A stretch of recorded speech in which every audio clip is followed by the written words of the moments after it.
Hey everybody, what is up? Welcome back to Final Trade, 30 days since the release of Phyrexia All Will Be One, and we're going to take an updated look at the collector box sales data off of TCG Player. So in the whole pre-release period for the product and the 30 days of post-release so far, it's sold in total 3,220 boxes at a total of $705,000 for an average of $219 per box. Just a what seems at first like a solid, stable, and high price. And what might we compare this to? Well, first off, we're going to compare it to Brothers War, and I'm going to talk about that for a little bit because, of course, we can see on the total spend plot, it's doing better than Brothers War. And we have to initially ask ourselves, does that make any sense? Is that reasonable? And subjectively, I'm going to choose no. Brothers War legitimately has chase cards. It has the serialized artifact cards. Phyrexia has no chase cards in the collector boxes. They just have 14 variants of the mythic cards. Way too many variants, and some of them very difficult to distinguish from each other. And I think on the longer time scale, we're going to see these boxes drop. Now, I know right now they're still getting good support in the marketplace. You can see the 7-day moving average price out here up to today, and it's showing about 220. Now, if you go out on TCG Player right now, these Phyrexia collector boxes are 225 for the cheapest ones. Over on eBay, they're 209. But looking at this kind of backed up and taking a long-term view at it, I think these are going to drop. And I think that in another 4-6 months, these will look more like Dominaria United collector boxes than like Brothers War collector boxes. And so I just want to throw Dominaria United up here just for a moment. And of course, it had been doing better up to this point in its life on the cumulative spend. And of course, this was on the back of the initial Lost Legends hysteria, which is this entire near vertical bump here. And then some amount of the rest of this pre-release rise was also people buying for the prospect of the Lost Legends. And I've said a whole lot about the Lost Legends over time and what I thought about that and the market hysteria and how irrational it was. And ultimately, once people got the boxes in their hands, of course, the price crashed down because, yes, it was just irrational hysteria. But what happened to Dominaria United afterwards, after the Lost Legends lost their luster? Well, what did it have? It had Liliana. It had some very cheaply produced textured cards, and beyond that, it was just the collector box of a standard set. And maybe I can make this point a little more. Let's take this plot out to 60 days. And of course, we don't have Phyrexia data out to 60 days yet, but we do for Brothers War and Dominaria United. And what we see is that Dominaria continued to come down, and Brothers War slowly came down a little, but these data end 60 days after each product's respective release. And if you go out on the market today and you look for Brothers War collector boxes, they're at 205. And so 205 is right about this level here, so they've dropped some more. But what's happened to Dominaria United? Again, a collector box with no chase cards in it. Well, it's come all the way down below the bottom of this chart. It's off the scale. It's at about 175 today. And, WotC needs to figure out at some point that collector boxes need to have chase cards. The oil slick cards from the Phyrexia Complete Bundle, those should have been in the Phyrexia collector box. And when they put real, honest chase cards into collector boxes, it puts a floor under the price. And what we've seen with Dominaria United since it released, since everybody felt the rug pull of the Lost Legends, we've seen the price of those boxes collapse. They're below wholesale prices today. WotC has blown them out on Amazon dumps below wholesale. And I think the same thing's going to happen to Phyrexia in the future, in the coming 3-4 months.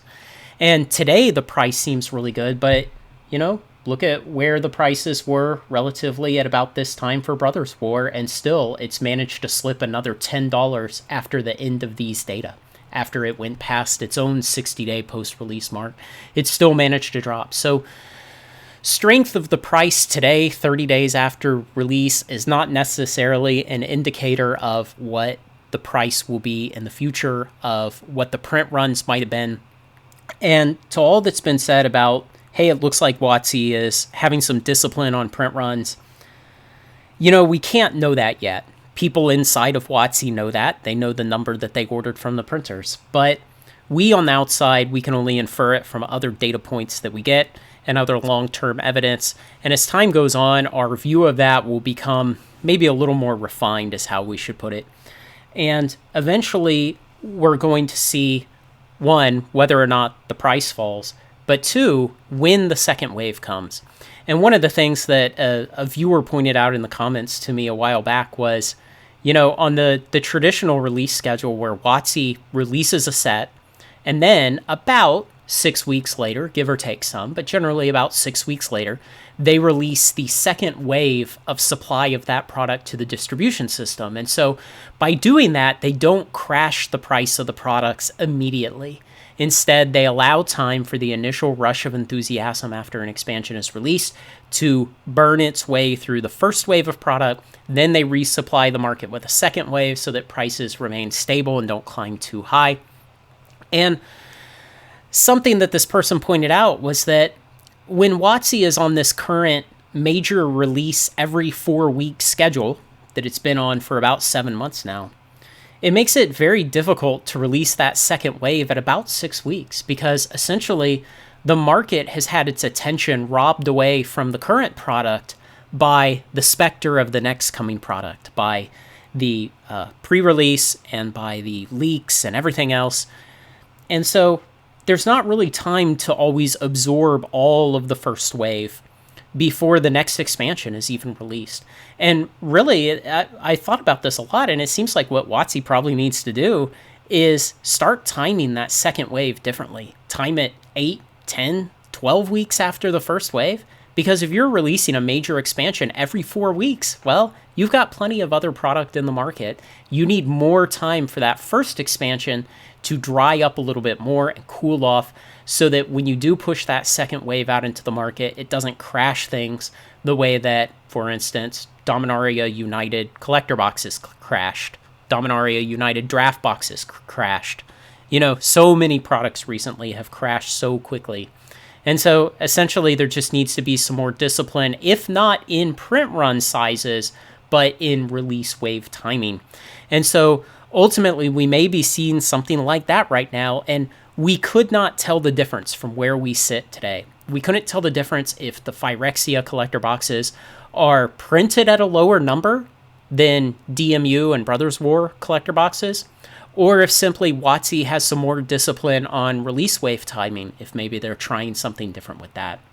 And so I would caution against making any plans or taking any actions that directly rely on the idea that the print runs are smaller. So just be careful that it could be either of these things. They may actually be smaller, or they may be timing the release wave different, or a host of other factors. And it will not be until the future that we can look backwards and we can have a little more sureness about what it might have been. We will never know for sure, because WotC doesn't tell us print run numbers. But be careful, because it may turn out that Phyrexia boxes are just as overprinted as Dominaria United boxes, and that on the course of the 3, 4, 5 month timeline from now, they're headed down to the 170s. And considering they have no chase cards in them, it would not surprise me. So I haven't bought any of Phyrexia yet, not a single product, and I do not plan to until the prices come down. It's a standard set. The set boxes and draft boxes will be in print probably for about another 14 or 15 months. It will be standard legal for 18 more months. There is plenty of time. Do not FOMO. Do not pay too much money. And when it comes to the collector boxes, even though the printings are one and done, I think the prices are going to come down. So let me know what you think, guys. Things I'm missing, ideas you have, counter arguments especially. Otherwise, like, comment, share, and subscribe. Join me on Final Trade.